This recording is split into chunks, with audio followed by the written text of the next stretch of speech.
வணக்கம். இன்றைக்கி நம்ம ஸ்வீட் வைப்ஸில் என்ன பார்க்க போகிறோன்னா ரிப்பன் பக்கோடா பண்ண போகிறேன். யூஸ்வலாக ரிப்பன் பக்கோடா கடலை மாவு அரிசி மாவு போட்டு அம்மா பண்ணுவா.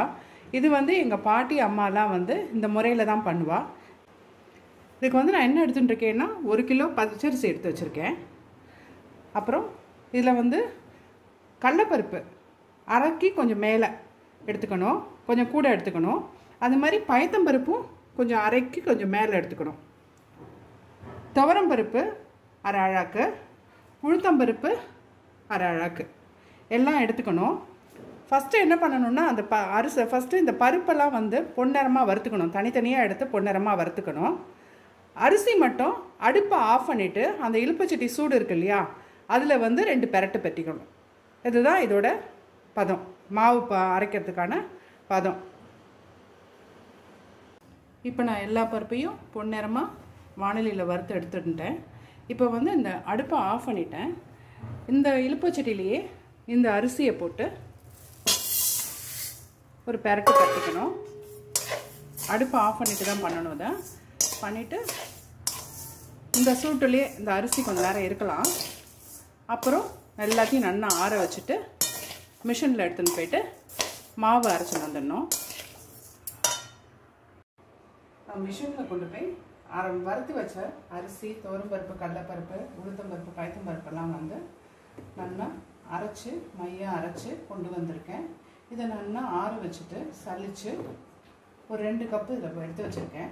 இதில் நான் என்னென்ன ஆட் பண்ண போகிறேன்னா கொஞ்சோண்டு மஞ்சப்பொடி ஆட் பண்ணிக்க போகிறேன். அதுக்கப்புறம் பெருங்காயம் கொஞ்சம் கட்டி தண்ணியில் 1/2 மணி நேரம் ஒரு சின்ன பீஸு போட்டு ஊற வச்சுருக்கேன்.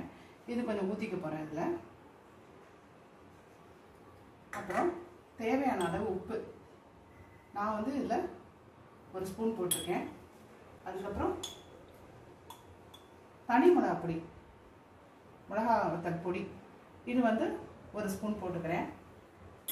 அதுக்கப்புறம் வெள்ளை எள்ளு கொஞ்சமாக போட்டுக்கலாம். இது ரொம்ப நிறைய போட்டோம்னா என்ன ஆகும்னா அந்த அச்சு புழியிறோம் இல்லையா, அதில் சிக்கிக்கும். போட்டுட்டாச்சு. அதுக்கப்புறம் எண்ணெய் நான் கடலெண்ணெய் யூஸ் பண்ண போகிறேன். அதுலேயே 1 ஸ்பூன் நெய் போட்டு சுட பண்ணியிருக்கேன்.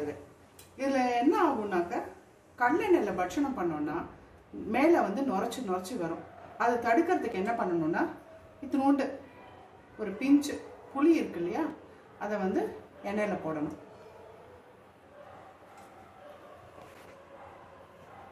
இப்போ எண்ணெய் நல்லா சுட்டெடுத்து இது ஒரு கரண்டி எண்ணெய் எடுத்து மாவு இருக்கு இல்லையா, இதில் மேலாக ஊற்றிக்கிறேன்.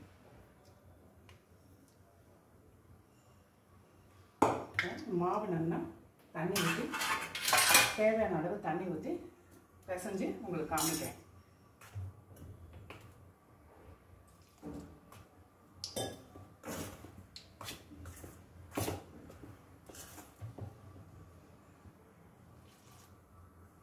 எண்ணெய் நல்லா சுட்டெடுத்து மாவு பதம் இதுதான் ரெடி பண்ணி வச்சுருக்கேன்.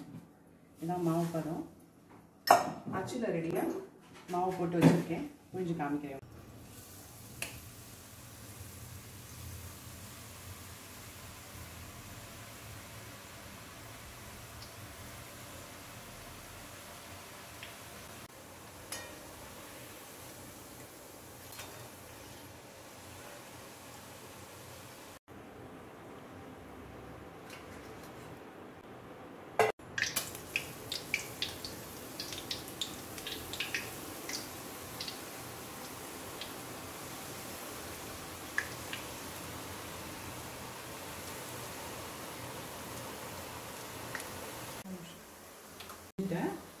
பாருங்க, நான் சொன்ன ரேஷியோ எல்லாம் பண்ணி பாருங்க, ரொம்ப நல்லா இருக்கும். நான் உங்களுக்கு காமிக்கிறேன். நல்லா கரகரன்னு நல்லா வந்திருக்கு பாருங்க. உங்களுக்கு இந்த வீடியோ பிடிச்சிருந்ததுன்னா ஒரு லைக் பண்ணுங்க, ஷேர் பண்ணுங்க, சப்ஸ்கிரைப் பண்ணுங்க, கமெண்ட் பண்ணுங்க. நன்றி, வணக்கம்.